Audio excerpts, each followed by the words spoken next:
কিরে, হিন্দু নারী দেখলেই ভালো লাগে, আর কত পালাবি? হুজুর, তোরা শেষ দিন, নারী নিয়ে পালানোর অনেক শক্ত। খবরদার, তোমরা এখান থেকে যাবে না। আমরা শুধু যাচ্ছিলাম, ছেড়ে দাও। ঘেরাও করো, কেউ পালাবে না। এরা আমাদের আটকাচ্ছে। নিয়ে যাও তাদের।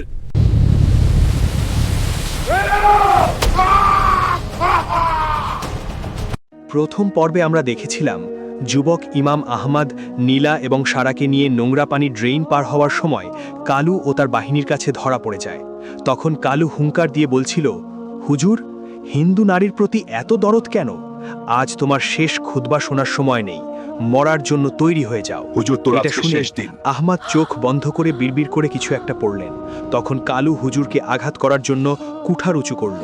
এমন সময় ড্রেনের পানির ভেতর থেকে এক বিশাল কুমির লাফ দিয়ে বের হয়ে এলো। আসলে কুমিরটি এই ড্রেনের নোংরা পানিতেই বাস করত। রক্ত আর মানুষের গন্ধে সে ক্ষিপ্ত হয়ে উঠে এসেছে। কুমিরটি এসেই কালুর পা কামড়ে ধরল। ফলে বেচারা কালু যন্ত্রণায় চিৎকার করে উঠল, আর সৈন্যরা ভয় পেয়ে দৌড়াতে শুরু করল।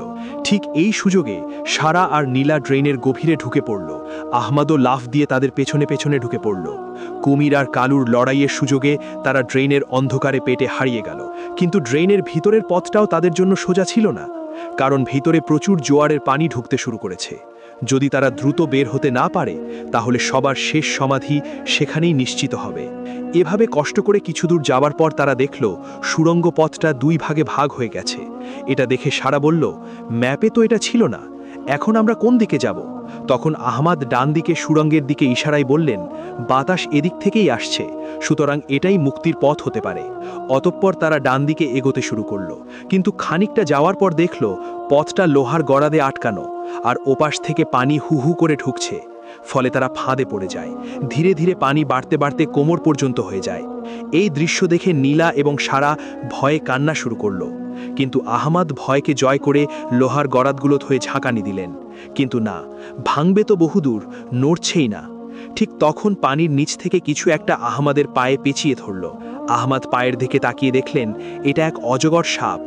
আহমদ সাপটিকে ছাড়ানোর জন্য বারবার আঘাত করলেন, কিন্তু সাপের যেন কিছুই হচ্ছে না।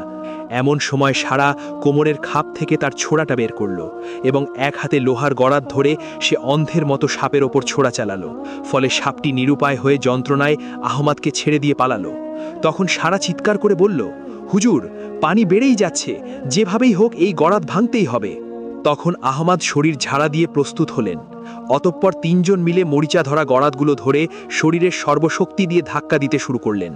এভাবে 1, 2, 3 ধাক্কা দেওয়া হলো। ফলে পানির চাপে এবং তাদের ধাক্কায় কড়কড় শব্দে নিচের পাথর ভেঙে গড়াতটা একদিকে হেলে পড়ল। এমন একটা ফাঁক তৈরি হলো যা দিয়ে একজন মানুষ কোনো মতে যাতায়াত করতে পারে। অতঃপর সারা, নীলা এবং আহমদ একে একে বের হলেন। কিন্তু তারা যেখানে বের হয়েছে সেটা নদীর মোহনা।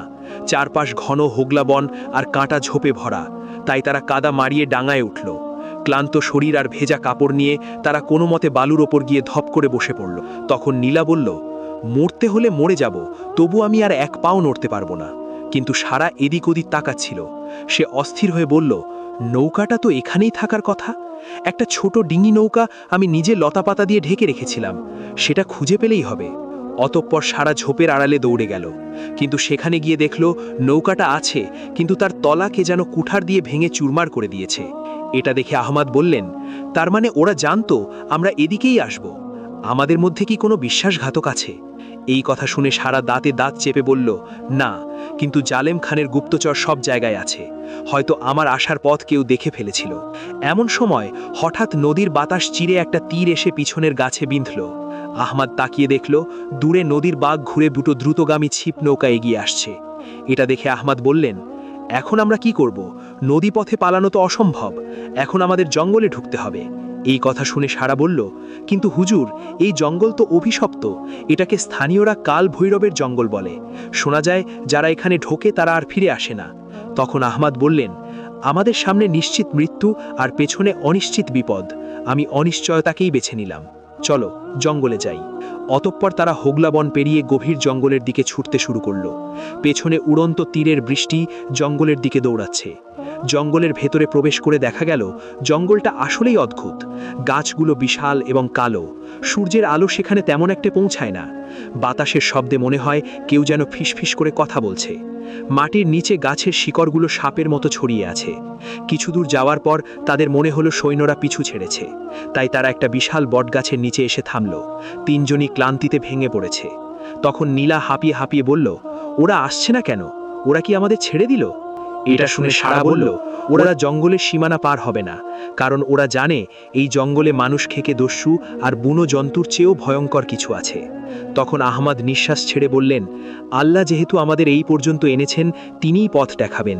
আমাদের এখন আগুন জ্বালাতে হবে এবং কিছু খাবার জোগাড় করতে হবে। শরীর গরম না করলে অসুস্থ হয়ে পড়ব। এটা শুনে সারা বলল, আগুন জ্বালানো যাবে না, ধোঁয়া দেখলে জঙ্গলের ভেতরের বিপদ আমাদের খুঁজে পাবে। এমন সময় হঠাৎ জঙ্গলের গভীর থেকে ঢাকের শব্দ ভেসে এলো। গুড়ুম গুড়ুম গুড়ুম, এক ভুতুড়ে শব্দ। এই শব্দ শুনে আহমদ বললেন, আশেপাশে কি মানুষের বসতি আছে? তখন সারা ফিসফিস করে বলল, না, এটা তান্ত্রিকদের আস্তানা কিংবা নরখাদকদের ডেরা হতে পারে। আমাদের দ্রুত এখান থেকে সরে যেতে হবে। কিন্তু তারা নড়ার আগেই চারপাশের গাছ থেকে টুপটুপ করে কিছু একটা পড়তে শুরু করলো। প্রথমে মনে হলো ফল, কিন্তু ভালো করে তাকিয়ে দেখলো এগুলো মানুষের কঙ্কালের হাড়। এই দৃশ্য দেখে আহমদ, নীলা আর সারা চমকে উঠল। তারা দেখল গাছের ডালগুলোতে বসে আছে ডজনখানেক বানরের মতো দেখতে প্রাণী, কিন্তু তাদের হাতে বর্ষা আর গায়ে ছালের পোশাক। এরা মানুষ, কিন্তু বন্য। অতঃপর বন্য মানুষগুলো তাদেরকে ঘিরে ফেলল। তাদের উচ্চতা কম, কিন্তু শরীর পেশি বহুল। এক পর্যায়ে তাদের একজন সর্দার এগিয়ে এলো, তার গলায় হাড়ের মালা। অতঃপর সে অদ্ভুত একটি ভাষায় কিছু একটা বলল। তখন সারা আহমদকে বলল, এরা বন্য মানুষ গোত্র, এদের ভাষা আমি বুঝি না। এমন সময় সর্দার আহমদের দিকে বর্ষা তাক করে কিছু একটা নির্দেশ দিল। তখন আহমদ বুঝতে পারলেন এরা তাদেরকে বন্দী করেছে এবং নীলাই এদের মূল লক্ষ্য।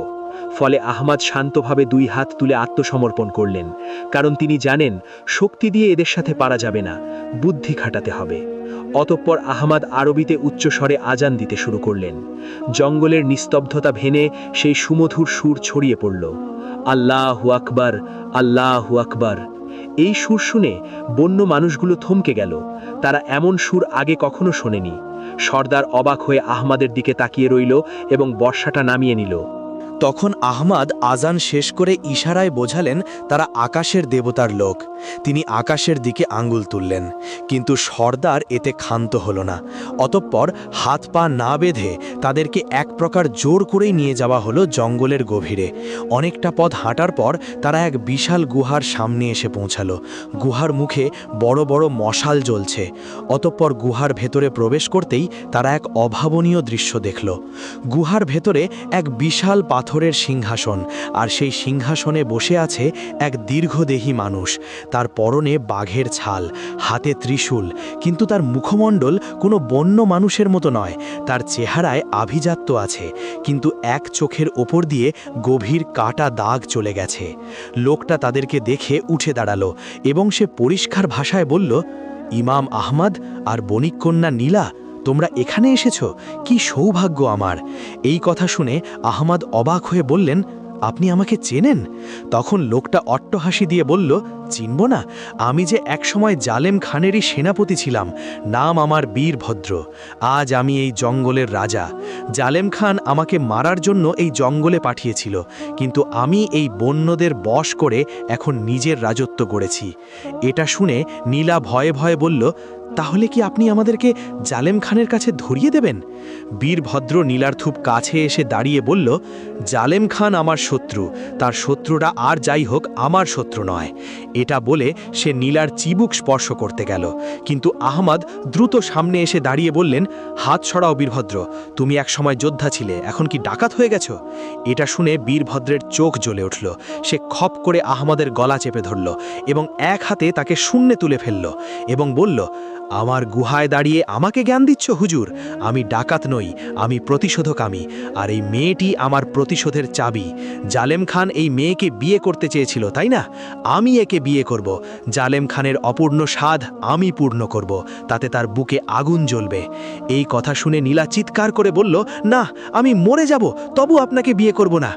বীরভদ্র আহমাদকে ধাক্কা ছুঁড়ে ফেলে দিল পাথরের ওপর। এতে আহমাদের মাথা ফেটে রক্ত বের হলো। অতঃপর সে ঘোষণা দিল, বিয়ে তো হবেই, আর সেটা আজ রাতেই। এই হুজুরই আমাদের বিয়ে পড়াবে। যদি রাজি না হয় তবে একে জ্যান্ত পুড়িয়ে মারা হবে। প্রিয় বন্ধুগান, আজকের মতো এই পর্যন্তই। ভিডিওটি ভালো লাগলে একটা লাইক দিন, আর তৃতীয় পর্ব দেখতে চাইলে কমেন্ট বক্সে জানিয়ে দিন। ভালো থাকবেন। আল্লাহ হাফেজ।